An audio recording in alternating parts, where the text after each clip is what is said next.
Okay, so today we are going to cover the list of commonly used BA terminologies. Okay, so in first session we saw about how BA works in the entire project. Okay, so all that particular things we covered. Now we will see in today's session about how a particular BA use the different terminologies, where we are using and how we are using that particular terminologies, what is the meaning of that particular terminologies, right? So we will cover all that particular things. Let's start with first. So first is requirements gathering, right? So what is requirements gathering? So like we are gathering the requirements from the stakeholders. It's called requirements gathering. It also called requirement elicitation. Okay. So the process of collecting the needs and conditions from the stakeholders to define the objective of a particular project. Okay. What we are going to do in this particular session, we will take only one particular example of e-commerce. Okay. Because generally you are using that e-commerce, Flipkart, Amazon, all that particular application on daily basis. So you will be aware about all the functions, about all the phases of the Flipkart and Amazon or all that e-commerce application. You know what is there in that particular applications, right? So from that example you can relate with that particular things. Okay, so that's why we will take that only one example for entire session. Okay, so you can relate all the terminologies in a simple manner. Okay, so for an e-commerce portal, the example is requirements gathering. So for the e-commerce portal, how what kind of requirements we will gather? We will gather like product search, user registration, like how to log into that particular application or website, payment options, right? So all these particular things we will gather from the stakeholders. Okay, any doubt, any question in this particular slide, or are you able to hear me? Hello. Yes. Okay.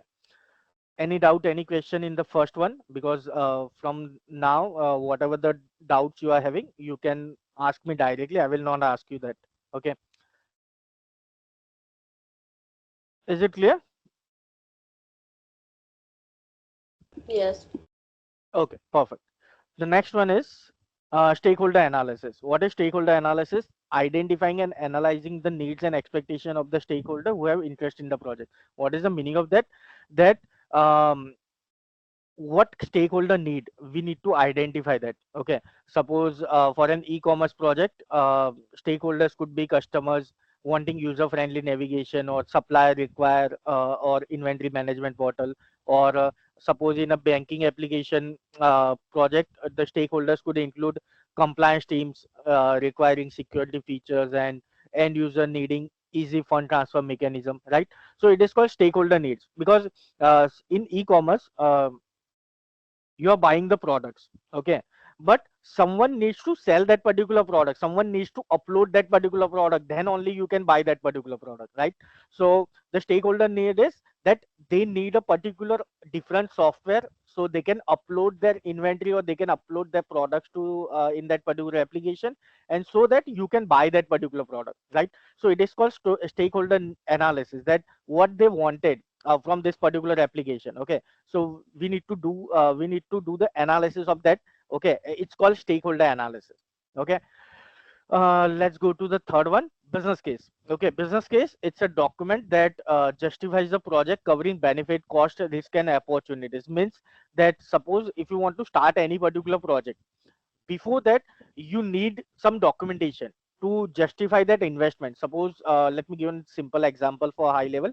In tomorrow's session we will cover in detail about the business case, but uh, the high level idea is that suppose you are working in a particular company, and they are facing some issues. Okay, so to solve that particular issue, or to do the analysis of that particular issue, what you will do, what you will need is, you need a business case document. You will create a business case. As a business analyst, you will create that business case document. In that particular business case document, you will note down the problem first. Okay, then you will note down the root cause of that particular problem. Okay, after noting down the root cause, then you will explore some different option. In that particular business case, you will explain some 3 or 4 options for that particular problem. Okay, and then out of that particular 4 problems, you will recommend that particular one suggestion to that, that out of this 4, I am recommending this particular solution, that this is the best solution for this particular problem. Okay.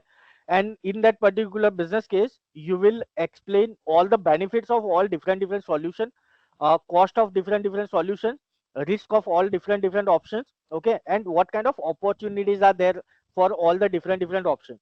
Okay. And after that, you will present this particular business case in a presentation to the management or to the CEO or to the project sponsors. Okay. And then they will, out of that particular 3 or 4 solutions, they will select any particular one solution, that we will go with this solution, or we will go with that solution, doesn't matter. But uh, it is called business case.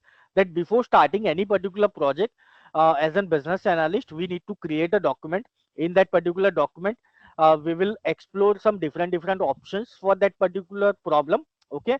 And all that particular option, we will include what is the benefit of this particular solution, what is the cost of all that particular solution, risk and opportunities, okay, in the market. And then we need to recommend one solution, and then the management will approve any particular one solution out of that particular solution. Okay. So it is called business case document. We will cover in tomorrow's session on very detail. Okay. But yeah, for the e-commerce platform, we will detail the revenue potential through the market expansion and cost of development, right? So suppose if company wants to develop a mobile app. Okay. So we will create a business case, and in that we will highlight reduce the customer service cost through the automated FAQ document, or we can use chatbot, right? So all these particular things we will mention in that particular business case, that what is the solution of this particular problem, and what is the cost of that particular solution, what kind of benefits we will get from that particular solution. Solution means project. Okay. So yeah, now let's go to the next one. Next one is SWOT analysis. The full form of SWOT is strength, weakness, opportunity, and threat. Okay. So it's again a very important technique. Okay. Uh, Strength means that what kind of benefits we will get from that particular thing. Weakness means the let me give an example for this. Suppose for an e-commerce application or e-commerce project, the SWOT analysis highlights strengths such as unique product offering, that we need to offer the unique products. Okay. The weakness is like lack of brand recognition, because we are starting a new application or new website. So it is a but of whether it is lack of brand recognition. Then opportunities through the market expansion, because we are expanding our market. Because suppose right now you are selling in particular shop or in particular city, but through the e-commerce you will sell that particular products to any country or any particular state or any particular city, right? So we will expand our market. And threats is that it is from established competitors. So suppose you are launching any particular new application. Okay. So the established competitors are there: Amazon, Flipkart, Alibaba, all that particular e-commerce are already there. Okay. So this is a threat for the e-commerce application. Okay. So it's called SWOT analysis. Okay. Just a minute.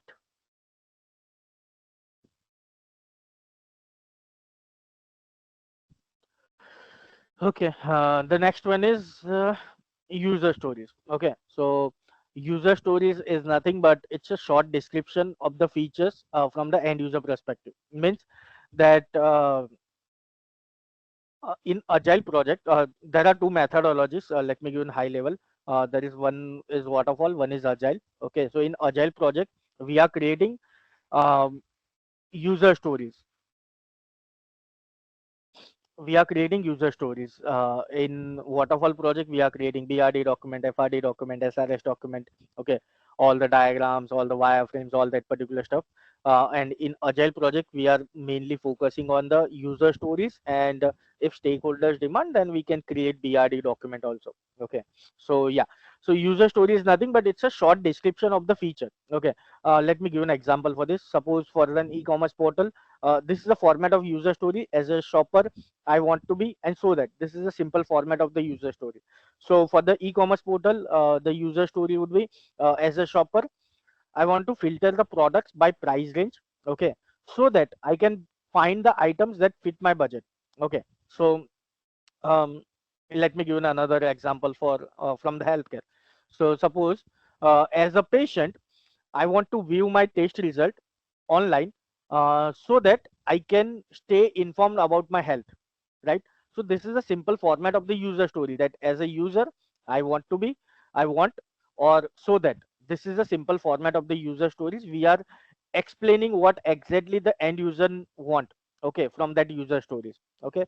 And we can create this user stories in Jira or any particular project management tool, okay. We will cover that later, but yeah, it is called user stories, okay. You should be aware about this particular terminology, because in the interview they will definitely ask you that how you are writing the user stories, what kind of criteria you are using to write the user stories, okay.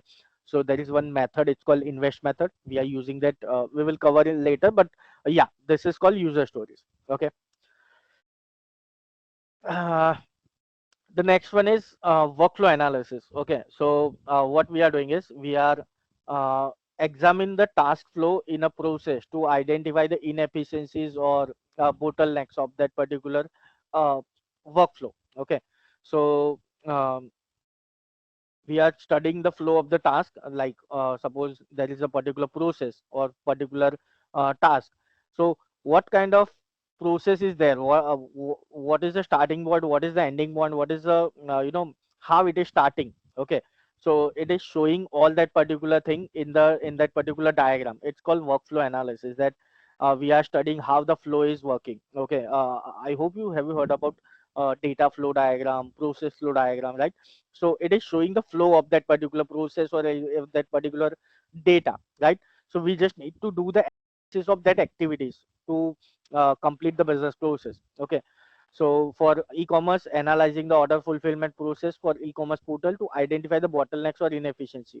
Order fulfillment process means that from start to end we are showing the process, that how order will fulfill, okay. Suppose you want to buy something, so what you will do in the e-commerce application, you will search for that particular product, okay. Then you will add to cart that particular product, then you will do the payment of the for that particular product, and then you will see the track list, that where is my shipment, right? So it is called order fulfillment process, okay. So if you analyze from start to end the entire process, you can find the bottlenecks or you can find the inefficiencies in that particular process, and through the diagram we can find out that, okay, all that particular things. Okay, let's go to the next. Gap analysis. So gap analysis is nothing but it is a uh, we need to find the gaps between the current and desired state of the system or process. Okay, there are two states in the process: current state and desired future state. Means current state means like suppose, let me give an example for this. Uh, your company is already having a one application, okay, existing Android application or iOS application, and they want to create a new application, okay, with AI related technology or with latest technology, I would say, okay. So now your current state would be your current application, okay. Current application means that existing application, it will become your current state. You need to analyze that particular current state, that what kind of features are there in the existing application, okay. And then you will create the future state of that particular application, that what kind of features they wanted in the new application, okay. So you just need to find the gap between this two states, current state and the desired future state. It's called gap analysis, okay. So suppose for an e-commerce portal, we involve like comparing the current sales channel with the potential online market to identify the growth opportunities. So suppose right now you are selling the products offline, okay, and you want to move to the online portal, okay. Now what you will do is you will find the gap between the current sales channel, means the current offline market, with the online market, okay, to identify the growth opportunities. It's called gap analysis, that you just need to find the gaps between the current state and the future state. It's called gap analysis. Any doubt, any questions?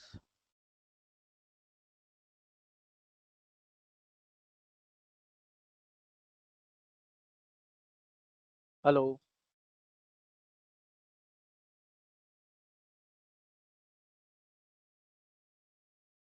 hello, No, no, no doubts. Okay, perfect. Okay, let's go to the next one then. Next is risk management. Okay, so risk management, it's like, before starting any particular project, when we are starting the project now, at that time what we are doing is we are identifying the risk. Okay, like we will accessing and controlling the threats of an organization capital or earnings, means that we will identify access and controlling the potential risks that could negatively affect the project outcome. Okay, so suppose we want to start on any particular project. So before starting that particular project, when we are creating the project charter and project plan, okay, at that time, in that particular plan or in that particular documentation, we will mention the risk, what kind of risk is associated with this particular project. So we need to identify those risks before starting the project, and we need to create the mitigation strategies for those risks. Okay, it's called risk management. Okay, so in suppose in e-commerce project, the risk is involved accessing the risk is such as data breaches or supply chain disruption. Data breaches means that someone might hack your website or application, and they might uh, stole that particular data, okay, of the customer's credit card information, mobile number, address, the personal information of the customers, right? So it is called data breaches, that they might hack all that particular important or sensitive information. Okay, it is called data breaches. And supply chain disruptions is like, you are right now, suppose you are selling some products and you just started this particular business. Okay, so you are capable now to deliver or ship 1000 orders per day. Okay, but suddenly, if you receive 5000 or 10,000 orders, okay, so you can't fulfill that 10,000 orders, right? So this is also a risk management, that suppose in sudden particular one day, if this particular scenario is happened, then what kind of measures we need to take. So it comes under risk management, that we need to identify all that particular risk before starting the project. It is called risk management. Okay, and not only identify, but we also need to create the mitigation strategies to avoid those risks. Okay, it's called risk management. The next one is change management. Okay, so change management, it's very simple. There are two things are in change management, but for us, the important one is that whenever we are working in a particular project, and in the middle of the project, someone like stakeholder or any particular person is asking to change the requirement. Okay, so it is comes under change management, that we need to follow a structured approach for the change management. Like whenever they are asking to change a particular feature or add some new features in the middle of the project, okay, we need to ask them that, can you send us the mail. Okay, after receiving the mail, there is one particular thing we need to do. It's called gap impact analysis. Okay, where why we are doing the impact analysis, because initially when we started the project, at that time we already fixed the budget of that particular project.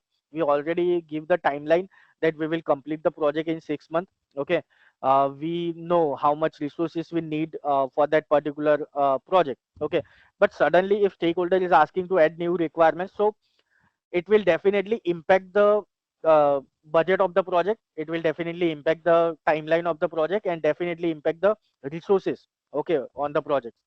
So we need to do the impact analysis, that from this new requirements, what is the new budget of this particular project, or what is the new timeline of this particular project, or from this particular new requirements, what kind of existing requirements will affect, right? Because if you are changing something, that definitely it will affect the remaining requirements, right? So we need to do the impact analysis. Okay, after that, after doing the impact analysis report, we need to send that particular report to the change management board. In each and every organization, there is a change management board is there. We need to send that particular impact analysis report to the change management board, and change management board will decide that we need to take this particular requirement or not. It's not our headache. Okay, so what's our role is that we need to ask them to send a mail, in detail mail, that why you want to do this particular changes, or why you want to add this new requirement in the middle of the project. Okay, and then we need to do the impact analysis. In impact analysis, we will check the impact from the new requirements, that what is the impact on the budget, what is the impact on the timeline of the project, what is the impact on the other requirements, what is the impact on the resources of the project, right? It's called change management. Okay. Okay. Next is data modeling. Okay, so data modeling means diagram. Okay, just remember this. So data diagram. Okay, or I would say the process of creating a data model for the data to be stored in a database. So whenever you want to store some data in a database, okay, so you need a particular format, you need a particular structure. Okay, so through the data modeling, okay, we will ensure that all the necessary data entities, data attributes, and data relationships are captured. There is one diagram, it's called ER diagram, that we are creating to understand the entity relationship diagram, right? Whenever we are creating the database, we are creating that entity relationship diagram to understand the structure. Okay, so for the e-commerce project, we will design a database, and in that particular database, what kind of tables will be there in e-commerce? We will have users tables, we will have products tables, we will have orders tables, we will have transaction tables, right? So this is called data modeling, that in the database what kind of tables we will include for that particular project. Okay, so for the e-commerce we will have users, products, orders, transactions, right? Customer information, credit card information, order date, order ID. Okay, all that particular things are there, right? So we can create that with the data modeling, or we can create diagram, we can create data flow diagram, right? So all that particular diagram we can create to understand the data modeling. Okay. For the hospital management, we will have different tables, like patient's name, patient's age, medical history. uh, for the doctors, we will create he that particular doctor is MD or MBBS, or specialization in any particular disease. Then availability of that particular doctor. Okay, and for appointments we will create the database, like date, time, status, right? So this is called data modeling, that in the database we need to create some tables. Okay, so for each and every different projects, we need to create different tables. It's called database data modeling. Okay, if you are not getting any example, just inform me, I'll give you another example, so don't worry about it. The next one is process improvement. Okay, it is also important terminology, and there is one relation between process improvement and gap analysis. If you remember the gap analysis, that we need to find the gap between two states, the current state and the future state, right? So same thing goes with the process improvement, that whenever we are doing any improving any particular process, okay, we need to do the same gap analysis here in the process improvement.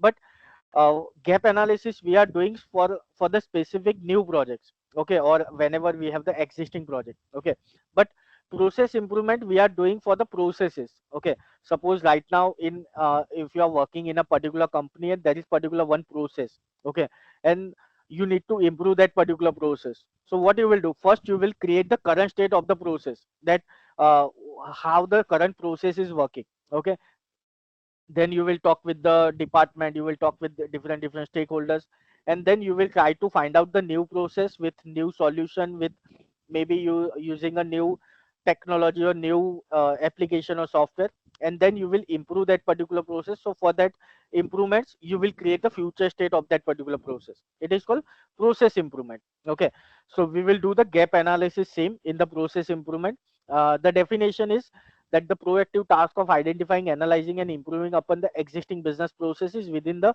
organization for optimization.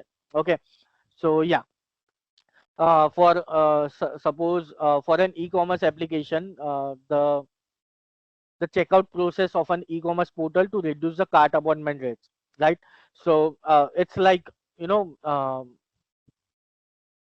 suppose we need to reduce the number of steps in an e-commerce checkout process, like we have the multiple checkout process, right? That we need to select a particular thing, uh, and I would say payment options and all that particular things, right? So suppose we want to improve this particular process, okay, so what we can do, we can use the card abandonment rates, okay, so we can improve our conversation, okay. Otherwise we need to follow multiple steps, but now in 2 or 3 steps we will complete our process in a very short time, right? It is called process improvement, okay. Okay, the next one is business intelligence. I hope you heard this particular terminology. It is nothing but BI, okay, business intelligence. That we are using the data analysis and we are making the visualization, okay. In the if you search in a LinkedIn or job or Naukri, okay, you will find multiple openings for BI analyst, business intelligence analyst, okay. You can also apply for that, okay. So BI is nothing but it's a middle between the data analyst and business analyst, okay. So BI analyst, he will work on the data analysis part and he will work on the visualization part, okay. Remaining things he is not doing anything, he is just working on the data analysis part and the visualization part, like he is using SQL and Excel, and he is using Power BI or Tableau. So he is a specific person for the analysis thing, okay. So so using the sales data, we can, for the e-commerce portal, we can identify the best selling products and optimize the inventory. So suppose there is one particular product is best selling, so we need to update our inventory according to that particular need, right? So through data analysis, through the historical data, we can do that particular analysis. It's called business intelligence, BI, okay. Next is feasibility study. Feasibility study is nothing but whenever we are starting our project or whenever we are gathering requirements from the stakeholders, we need to identify that whatever the requirements the stakeholder is giving, it is feasible or not. Feasible means that we need to check that it is technically possible or not. It is called feasibility study. Okay. Suppose for an e-commerce project, we will conducting a study to determine if integrating an advanced AI recommendation engine into e-commerce portal is technically and financially viable or not. What is the meaning of that? It means that you are having a e-commerce application and you want to integrate the AI recommendation in that e-commerce application. Okay, the stakeholders give this kind of requirement to you. Now you need to check that it is technically possible or not, okay. First thing, you need to check that it is technically possible or not. Second thing, you need to check that it is financially viable or not. Financially viable means that um, it is in the budget or not. Let me give an example for this. Suppose Amazon wants to integrate the AI recommendation engine into the Amazon, okay. The budget of the AI integration is $100 million, okay. And if they want to, technically it is $100 million, okay. So technically it is possible, okay, but it is taking $100 million, and entire project we completed in a $10 million, right? So it is not financially viable, okay. We need to check that it is technically possible or not. If technically possible, then we need to check the financially viability, because we completed entire project in a $10 million, and to just integrate this AI, it is asking $100 million. So it is not financially viable, right? So it is called feasibility study. So for each and every project, for each and every requirement where you think that it is not possible or you have some doubt, so you can do this feasibility study with the technical team, or you can ask to the SMEs, subject matter expert, that stakeholder is asking this, can we do that? Or you can talk with the technical developers as well, okay. So yeah, it is called feasibility study. Next is stakeholder engagement. Stakeholder engagement is nothing but for the requirements gathering, we are talking with the stakeholders, we are engaging with the stakeholders. It's called stakeholder engagement. There is no anything, nothing is important in this, but yeah, you should aware about this. Okay, the important one is cost benefit analysis. Okay, it is a terminology, and we are using this terminology where we are using this in the business case document. If you remember, we discussed about the business case, that whenever we are finding a particular problem, and for that particular problem we are giving different options, right? So for each and every option we are putting the cost of that particular option, then what is the budget of that option, what is the risk, what kind of risk is associated with that particular option, right? And we are showing the benefits of that particular option, right? So to show all that particular cost and benefit, we are doing one particular technique. It's called cost benefit analysis. Okay, so it is nothing but it's a systematic approach to estimate the strength and weakness of the alternatives.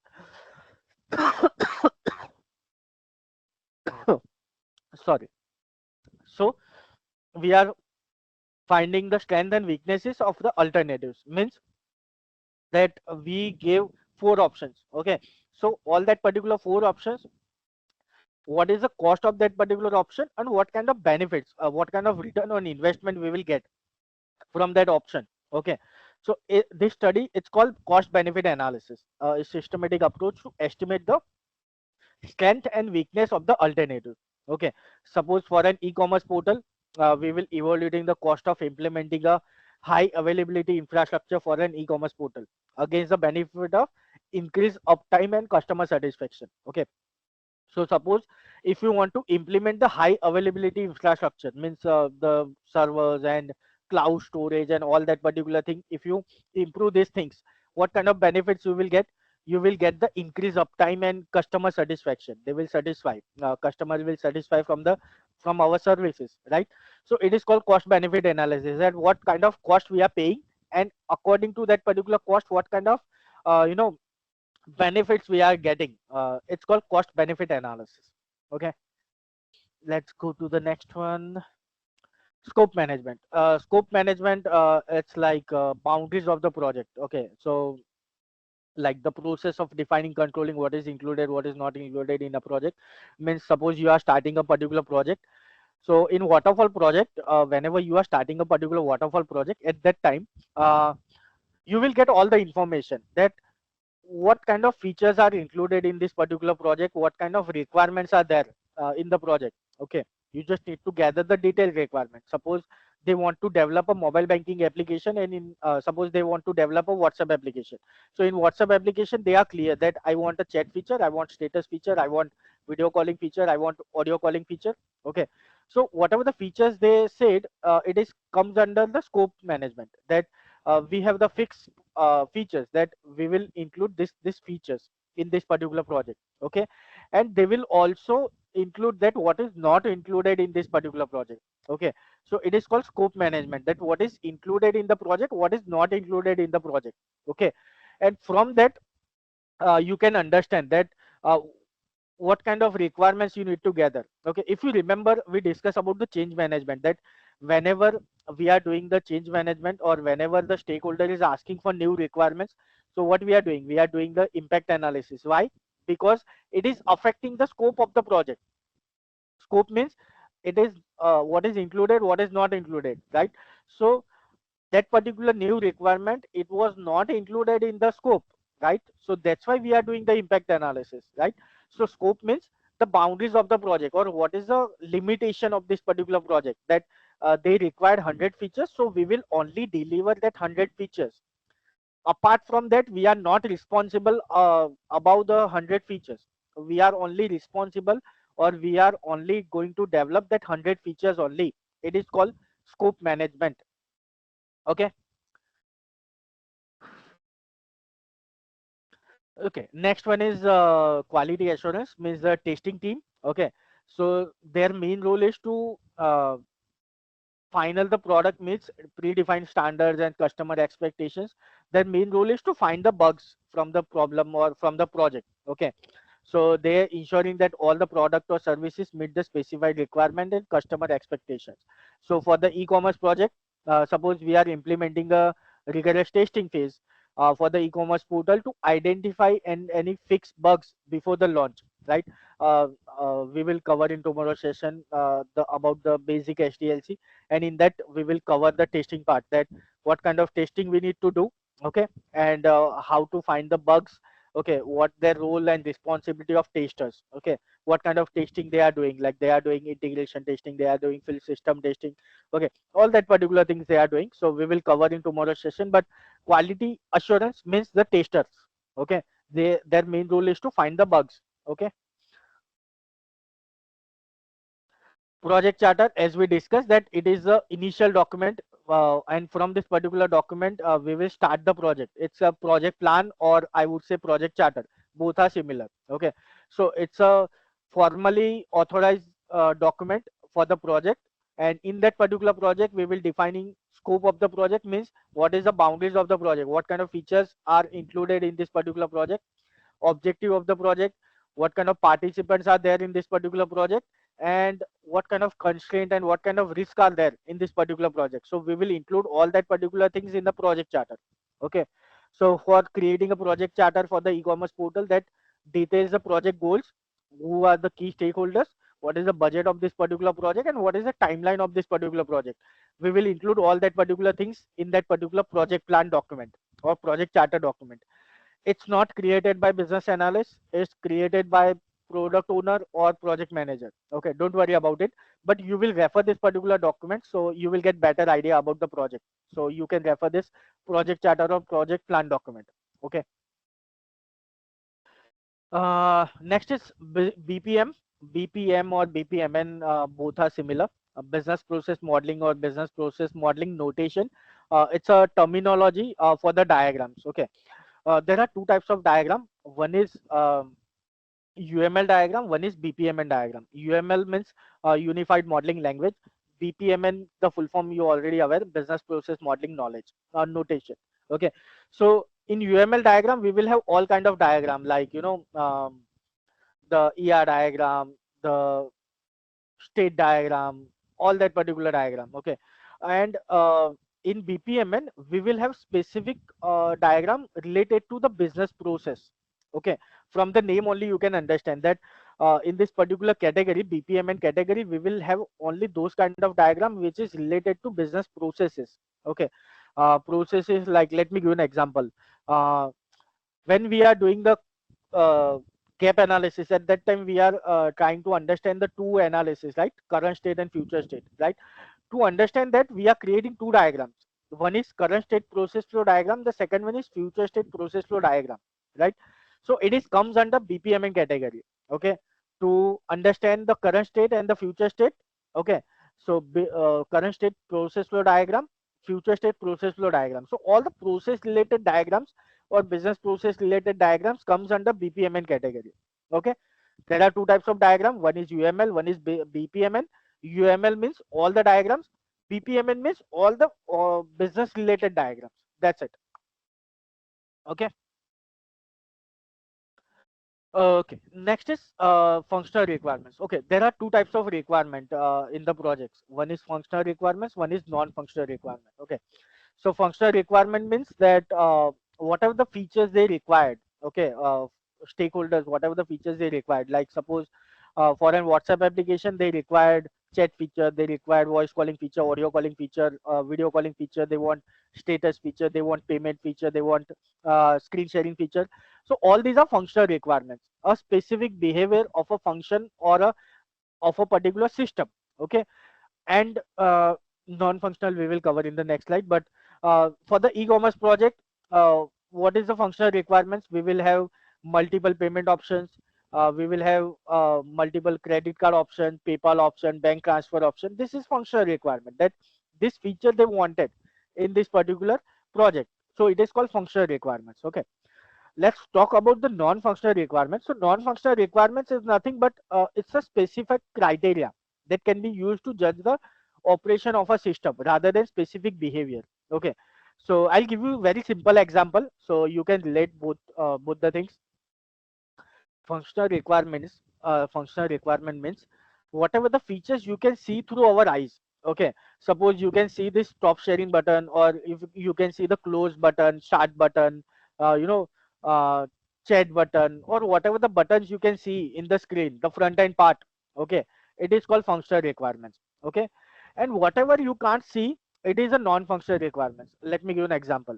You can't see the security of the application or of the website or of the software. Okay, but it is comes under non-functional requirements. You can't see the speed of that particular application, you can't see the accuracy of that application, you can't see the performance of that particular application, you can't see the scalability of that particular application, right. So all that particular things comes under non-functional requirements. Okay, functional requirements means whatever the features you can see through our eyes, it is called functional requirements. Non-functional requirements means whatever the features you can't see through our eyes, but it is important for the project, it is called non-functional requirements.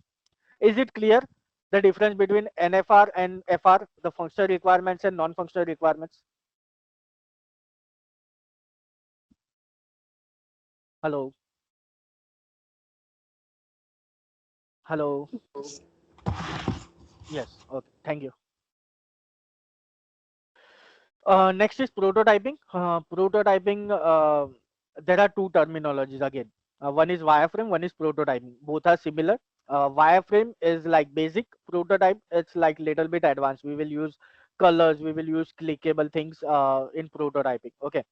So what is the meaning of prototyping and wireframes? Okay, both are similar. Okay.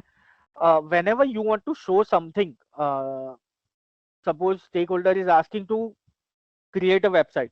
Okay, so before directly going to jump into the directly create that particular website, what we will do is we will create a sample website or sample pages of that particular website. Okay, or sketches of that particular website, that we will put the logo here. uh, the about us page will be the on the first page, the product page will be on the second, the payment page will be on the third, right? So we will create some samples. Okay, so it's called prototype. So before directly going to jump to the actual website, we will create some samples and we will take the feedback of the stakeholders, that do you want to change something in this particular samples. So according to their feedback, we will change that, and then we will create the actual website. It is not like that directly we will create the actual website. We will create some samples first. Okay.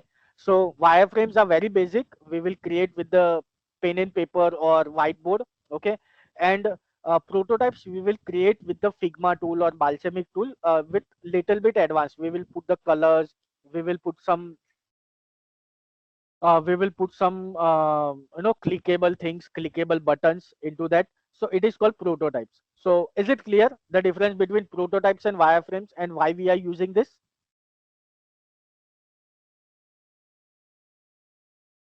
Hello. Yes. Okay, perfect, perfect.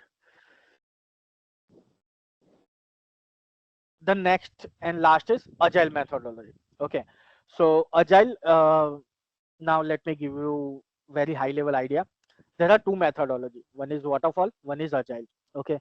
um, SDLC means the software development life cycle. Okay, and to develop any particular software, you need some methods. Okay, to develop that. Okay, you need a structure to develop that, right? So just a minute.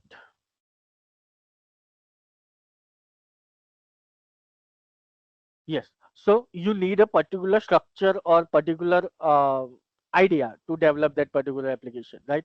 So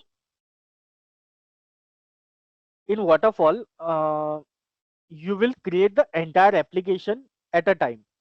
Okay, or using the let me give you a simple example. Suppose we are going to create WhatsApp application. Okay, so in WhatsApp application, how many features are there? There is a chat feature, there is a status feature, there is a payment feature, there is a video calling feature, there is a audio calling feature, uh, there is a screen sharing feature. Okay, so if you are going to develop WhatsApp application, new application, with the waterfall methodology, you will create the entire application in one go. Okay, you will create all that particular features in one go. Okay, while talking about the agile methodology, so agile is little bit different as compared to waterfall.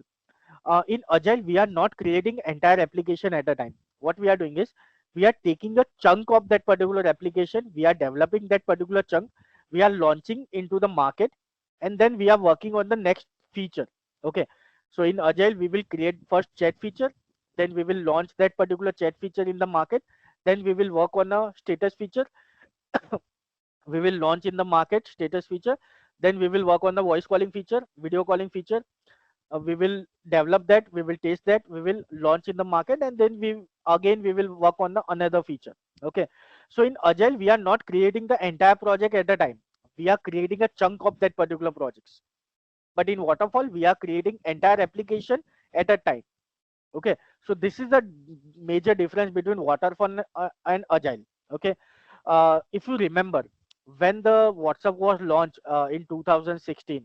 Okay, 2016 or 17, I would say. Okay, at that